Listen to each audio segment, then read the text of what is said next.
Muslims of the internet, the world and beyond, we need to have a very important chat today. Hello everyone, welcome back to Lads Talk. If you're new here, subscribe, and you know the drill, you need to leave a like and comment something down below. You might have come across a video online, especially if you're from the Muslim community, and seen lots of people reacting to this video of a Islamophobic person called T0mmy Robinson and an Imam from Nottingham. Now, I'm not going to react to the video myself. I personally think the Imam's been bashed around on the internet enough as it is, and I don't need to add any more fuel to the fire. But I do think that the video had a lot of features that we need to discuss, especially in the Muslim community. So I thought this video would dive a little bit deeper into that. I have no issue. The first thing that you see in this video is you see a very soft and very, let's just say, lenient tone that Imam takes with T0mmy Robinson. Now, this guy, T0mmy Robinson, if you don't know and you've been living under a rock, for the past, 20 plus years, he's led this group called EDL. They're very racist, they hate Muslims, they do marches, they attack people.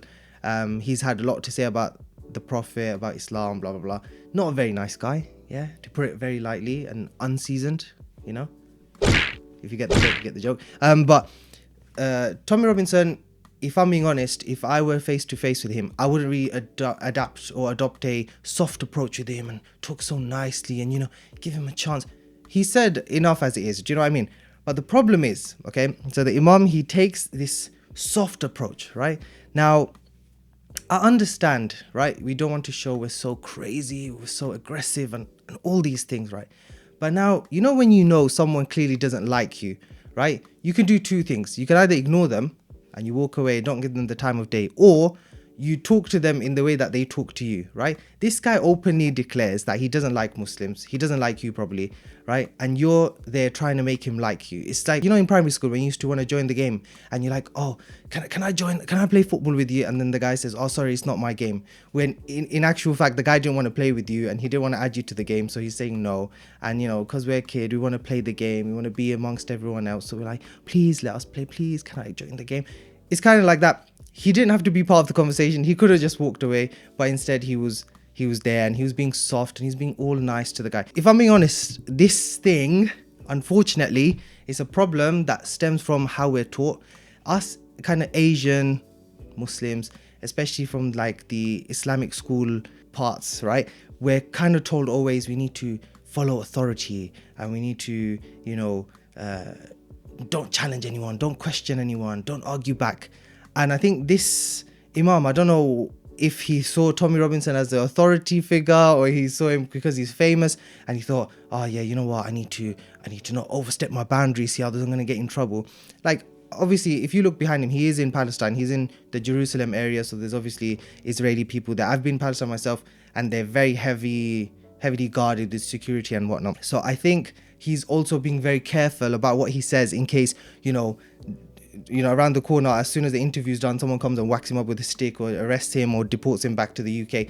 So I understand that as well, but it's just silly. Do you know what I mean? Like, it's not the time and the place to take a soft approach. If someone's, you can check the comments of the Lads Talk videos, right? When people are soft with me, I speak very soft back. When people are harsh and they try to come at me and they try to do all these, you know, debates and whatnot, if I need to go hard on them, I go hard on them. Otherwise, you know what, you can deal with it softly. But in this instance, I think taking a soft approach was a huge mistake by this guy, yeah? Look, we're meant to speak softly. The Prophet Muhammad spoke softly. He was gentle and, you know, generous in his language, you know, how he spoke to people, how caring he was. But, you know, you have to look at the situation and you have to think, how do I speak to this guy right now? He's trying to catch me out. He's trying to, you know, do this stuff. It's important when it's time to question, you should question. When it's time to listen and absorb things, listen and absorb.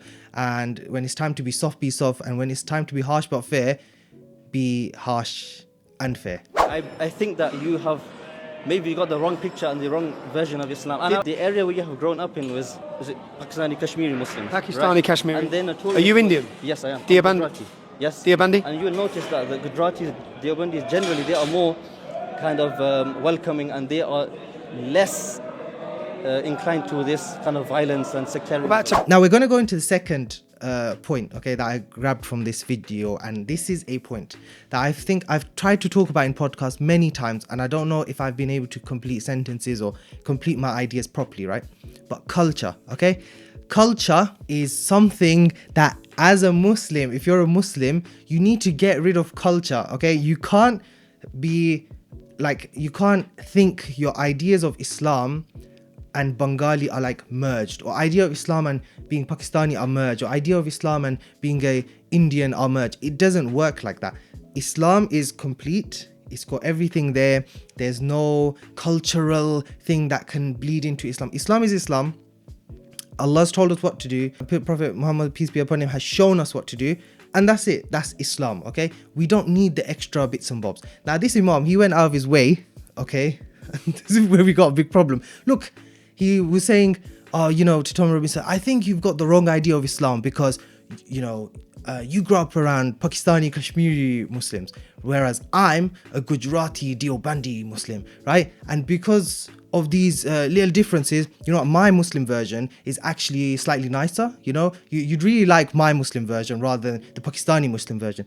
Now, listen, I understand, right? Pakistani people, roti, dal, every other day. Look, I don't think I could handle that, to be honest, right? And someone might say, well, you're Bengali, rotten fish and whatever else Bengalis eat, I wouldn't be able to handle that. And Gujaratis, I never know what they actually eat. I feel like it's something similar to Scottish people's food, but Gujarati food, I don't think I could handle that.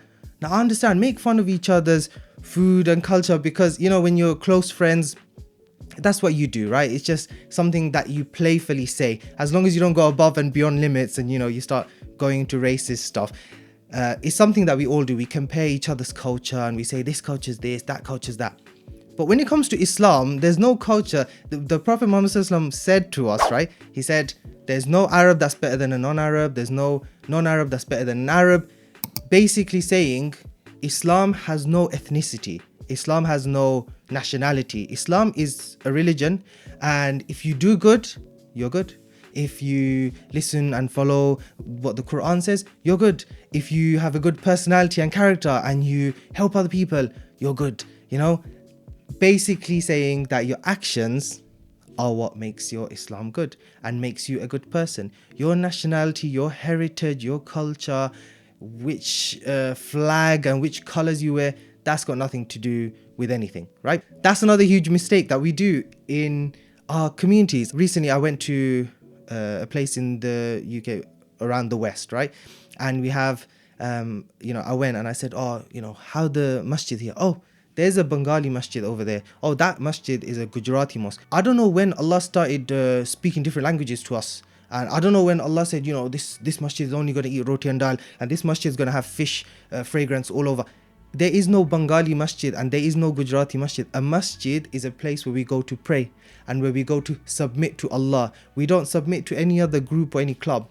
And this club mindset and club behavior needs to go. That's why it's bleeding. When someone is attacking your religion and trying to make your religion look bad, instead of, marginalizing and minimizing yourself to a little tiny corner and saying, no, by the way, no, we're one of the good ones and those guys are the bad ones, you've lost already. Because Islam, we as a community, we're one body, we're one group. We have one purpose in life, which is to worship God, and that's it. Whether we like to admit it or not, we have this within ourselves that, our Islam is better because we follow such and such culture. So definitely, I think, especially when someone from a non-Muslim perspective who's trying to attack, not to learn, if someone's trying to attack you, it's better to stay together. If you look at history, and I don't want to get too serious here, but if you look at history, you look at colonialism, how did they conquer Asia? They conquered by dividing and conquer, right? And you're playing into that. I think that's very silly. So if you're in your communities, you have friends who are Bengali or Pakistani or Indian or Nigerian or Portuguese, whatever. You're all believers, you're all Muslims, you all stand together, you all pray together. That's the way that it should be. The next point. Now, this one I'm going to get a little bit serious, okay? And I might get in trouble for saying this one because I don't know who I might upset, because there's so many people to upset nowadays when it comes to this. But I feel like the issues you see in communities, right? Let's say social media, okay? In social media, the reason why you have so much division is because Islam, and especially the deeper topics of Islam, I feel like they should have never seen social media or the light of social media. The deeper parts of Islam, so the commentary, of certain hadith or certain actions that you should do or shouldn't do or believe in. I'm speaking very broadly, by the way, so not talking about a very specific thing, something very broad, okay? When scholars disagree with each other, I feel like that should have never been posted on the internet for regular people like me, and you know, for every, I don't know, Bilal, Hamza and Musa out there to read online, okay? I feel like when scholars refute one another and you know, they're having debates that this is not hadith and this is not, you know, this is fabricated, this is real, this is not real, that should have never been done online. It should have been done privately. It should have been done, you know, have smart, civilized discourse indoors, away from the public. And then, you know, if you come to turn, you come to a fatwa or something, then you release it to the public for us to follow. But I feel like advertising all that stuff on social media, having beef on YouTube and TikTok, and this scholar saying this and that scholar saying that, you guys might have won with the views or the likes that you got on that day or with that video, but the bigger mission and the bigger win you didn't, because the Muslims started becoming divided because of this.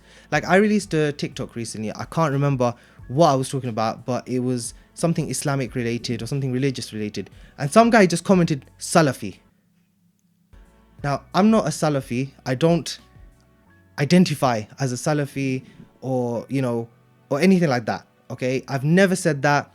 I specifically follow the Hanafi madhab, but you know, I wouldn't even mention that, except for now, just for the purpose of the video. I don't go about mentioning I'm Hanafi, I'm Deobandi, I'm Sunni, I'm this, I'm Muslim. That's enough for me, you know? But people love all these clubs. Like, I don't know, man, this ain't Clash of Clans, and this ain't, I don't know what games do people, you know, pro clubs. This is not that. Do you know what I mean? You don't have to say, I subscribe to this. This is my club, by the way. Yeah. Are you one of me? Are you one of us? There's no need for that. Do you know what I mean? But it's become the norm for anyone who posts an Islamic video, let's say. I've seen it in the comments so many times. Anyone who posts a nasheed or an Islamic video, there's, you're a Salafi, you're a Wahhabi, you're this, you're that. Guys, chill out, man. Most people don't even know what's going on in their so-called schools of thoughts. When you follow your Islam, follow it on a personal level, there is no need to go above and beyond. There's no need to go spreading everywhere, beefing everyone. End of the day, keep it to yourself. Do you know what I mean? If you're strict, keep it to yourself. Follow it yourself first.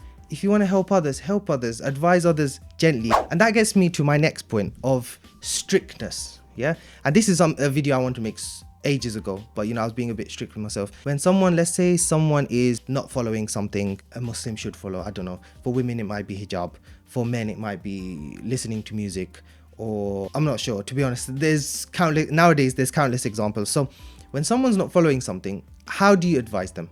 Okay, let's do a quiz together, guys. Okay, so I'm going to put 3 options on the screen. Okay, option A, do you whack them with a stick until they listen? Option B, do you give them the silent treatment? Maybe the cold air, the cold nature of your personality will fix them up. Option number 3, do you report them to the authorities? I'll give you 5 seconds to select your option. Write your option in the comments. The answer is none of the above. You were tricked. You were fooled. Okay, and that is not my fault, that is your fault, because you should know better. There is no need to be harsh with them, because even Prophet Muhammad, peace be upon him, he was sent to the Bedouins, right? They were people who were next level madness, right? They used to bury their daughters alive. They used to do all sorts of craziness. You know, when Islam first came about, they were urinating in the masjid. They were coming to the masjid drunk. Crazy, right? That's something, if someone said that to us today, you think that's mad, you know? How did the Prophet ﷺ advise them? They whack him up? None of that, okay? Prophet ﷺ advised them gently. Hey, that's not how we do things around here. That's it, yeah? There's no, this kind of strict approach that you adopt, to be honest. As much as I'm sure your intentions are good, the approach is just not. The most kind, who is Allah, the one who kindness comes from, the one who goodness comes from, if he has taught us in a kind manner, you know, every second we sin, we don't get struck by thunderbolts or lightning bolts or whatever they're called, if Allah is being kind to us when we make mistakes and giving us chances, we should be trying to kind of replicate or trying to be kind towards others, because we're getting chances every single day. And if we go back to the video that we're talking about, right, I feel like the outrage that came after the video, first of all, let me say it is deserved. It is silly the way that the Imam responded, and you know, the points that he made were just ridiculous. And I saw some other video, someone said he's not properly media trained, that's why some of the answers, he was going on a good answer, like he was on the right track, and then he just diverted because he's not used to being like you can make excuses as much as possible, but the point is, if you're not prepared to go in an interview like that or something live, and you know something's not going to be edited in your favor, you should probably avoid it. That's the best way to put it. But one thing I notice is the ganging up that we do, right? When someone makes a mistake, as much as it's important to call it out, it's important to show it off and make sure the whole community bands together, and you know, we recognize what's good and we recognize what's not so good. It's really important to also advise people and correct people in the correct manner. You know, I heard that he got fired and suspended and you know, all sorts of stuff. He's apologized. You know, whatever is appropriate is always going to happen anyway, but I feel like there's bigger fish to fry. You know, there's countries who I feel like if I even mention the names in this video, my video will get, you know, I'm not even a big YouTuber at all, but the video is going to get like, what's it called? Shadow banned and all that stuff. But I can put the names all over, but there's countries that I can't even mention, you know, because people in positions of power, they're abusing it. And guess what? Those people are going unnoticed. And I'll tell you one thing, this one person who is basically nothing, right, in the grand scheme of things, he's not really that important. He said such and such thing, and you know, everyone's gone at him. There was a whole panel of Muslim MPs in, I believe, East London, who recently voted against a motion that is in favor of Palestine, and they're Muslim. They abused their authority. No one said a word. No, I saw a few posts, a few WhatsApp stories, and a few TikToks, and that was it. You know, there really is bigger fish to fry, and I feel like, you know, if you're going to be outraged and direct it to the right people, the people who need to be put in their place, you know. And you know, like I said, as much as you need to call out bad behavior, there's limits to it. I feel like some people just take things a bit too far. So yeah, that's the point of my video. Less division, more unity. Stop saying things that disunite us. I'll tell you one funny story quickly. So obviously when I grew up, I went to Islamic private school, and you know, the most disunity that we had, to be honest, among students, because we weren't taught like that. We were taught in our school of thought, and we were taught the differences in other schools of thought, but no one ever told us, hey, yeah, they're not good, they're bad. There was none of that. You know, it was just, hey, this is what we do, this is what other people do, they're all correct. And or if they're not correct, they're not correct, but you know, let them do what they think is correct. That's how we were taught. The most disunity we ever had is when, you know, there's people who are like, you know, when you stand for prayer, some people say stand shoulder to shoulder, so you used to stand shoulder to shoulder. Other people used to say stand shoulder to shoulder and feet to feet, and then there were people standing on our feet, and we're like, oh, stop touching my feet, your feet are disgusting. That was the most disunity we ever had, you know. But now, unfortunately, you go to the masjid, people aren't even standing shoulder to shoulder anymore. You know, there's gaps all over the place. I feel like us regular Muslims, us Hamza, Bilals and Musas, we need to focus on the micro part of Islam, the personal parts of Islam. And scholars, between yourselves, closed rooms, keep the discourse away from us regular people. And I feel like you guys keep your Islam and keep your things to yourselves. And cultural people, culture is delicious when it comes to food. It looks amazing when it comes to clothes, but keep away from Islam, because Islam is colorful enough as it is. And I think that's all I have to say today. I hope as many people as I've offended, those people who I've perhaps made happy, if you could subscribe and like, I really appreciate that. That would be really nice. And if you want to see more videos like this, or if you want to see a specific type of video, let me know in the comments what you want to see. And until next time, I hope Allah keeps us all united as one, and I hope no bullying occurs towards me. I don't like being bullied. I mean, who does? Yeah, Allah give us proper understanding of things, and I'll see you guys next time. Oh yeah, and thank you for 1,000 subscribers.